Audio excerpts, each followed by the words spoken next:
জুয়া খেলা কি? মদ খাওয়া, নামাজ ত্যাগ করা, গালিগালাজ করা, মারামারি করা, সুদ খাওয়া, ঘুষ খাওয়া। আমাকে আনছেন কেন? সব তো আপনারা জানেন। আরে হাসেন কেন? সবকিছু কৌতুক না? ফাকুবকিবু ফিহা ওয়া হুম ওয়াল গাউন। অতঃপর তাদেরকে এবং পথ ভ্রষ্টকারীদের নায়ক নায়িকা, গায়ক গায়িকা, খেলোয়াড়, নেতানেত্রী, এই নর্তকী, গায়ক, যত কেউ মানুষকে পথভ্রষ্ট করে, যারা জায়গায় জায়গায় গিয়ে সিনেমা দেখায়, জাদু দেখায়, যারা মানুষের জন্য জুয়ার আসর বসায় রাখছে, মদের আসর বসায় রাখছে, ক্যারাম খেলার আসর বসায় রাখছে মানুষের জন্য, আল্লাহ বলছেন এদের সবাইকে এবং যারা ওখানে অংশগ্রহণ করে অধোমুখী করে কোথায় নিক্ষেপ করবে? এগুলো বলবেন। এগুলো বললে কি হয়? মানে আপনার মনে থাকবে যে আল্লাহ কি বলছে। কেমন ঠিক বা ঠিক যে লাভ নাই। ওয়াজুনুদু ইবলিস আজমাউন, এবং আল্লাহ ইবলিসের বাহিনীর সকলকে জাহান্নামে নিক্ষেপ করবেন।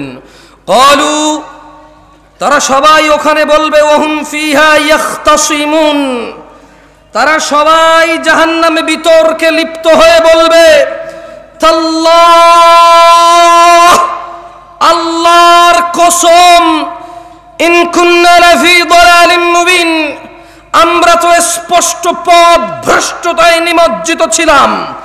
উপস্থিত জনতা, উপস্থিত ভাই, উপস্থিত চাচারা, মুরব্বী যারা বয়স্ক আছেন, সবাইকে একটা কথা বলতে চাই। আমি কিছু প্রশ্ন করব, বলেন তো, আমি কিছু প্রশ্ন করব, যারা যারা জানেন সঠিক উত্তর দেবেন, ঠিক আছে? জুয়া খেলা কি? মদ খাওয়া, নামাজ ত্যাগ করা, গালিগালাজ করা, মারামারি করা, সুদ খাওয়া, ঘুষ খাওয়া। আমাকে আনছেন কেন? সব তো আপনারা জানেন। আরে হাসেন কেন? সবকিছু কৌতুক না? সবকিছু কৌতুক। দুনিয়াটা খেল তামাশা হয়ে গেছে, ব্যাস খালাস। খেলো, হাসো, তামাশা করো, ব্যাস। আমি বলছি যে হারাম কোনটা আপনি জানেন না, যেটা হারাম। এই যে এটাই আল্লাহ কোরআনুল কারীমে বলতেছে। তুমি তো এটা ধরো নাই না? ঠিক আছে, ধরবা না, এটা সাউন্ড ধরবা না। এটাই আল্লাহ বলতেছে যে তাল্লাহ, আল্লাহর শপথ, ইন কুন্না লাফি দালালিম মুবিন, এই পথভ্রষ্ট মানুষগুলো দুনিয়াতে জানে কোনটা ন্যায় কোনটা অন্যায়। এরা সবাই বলবে আল্লাহর কসম, আল্লাহর কসম, আমি তো দুনিয়াতে পথভ্রষ্টতা নিমজ্জিত ছিলাম। ইয নুসাউইকুম বিরাব্বিল আলামিন, যখন আমরা তোমাদেরকে সৃষ্টিকুলের রবের সমকক্ষ গণ্য করতাম। এখানে মুশরিকদের কথা বলতেছে। কাকে বলতেছে?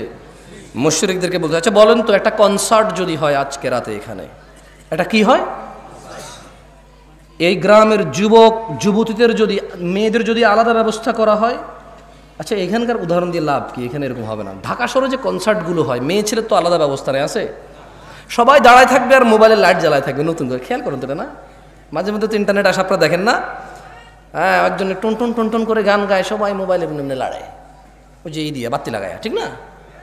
ঠিক কিনা? হ্যাঁ ঠিক।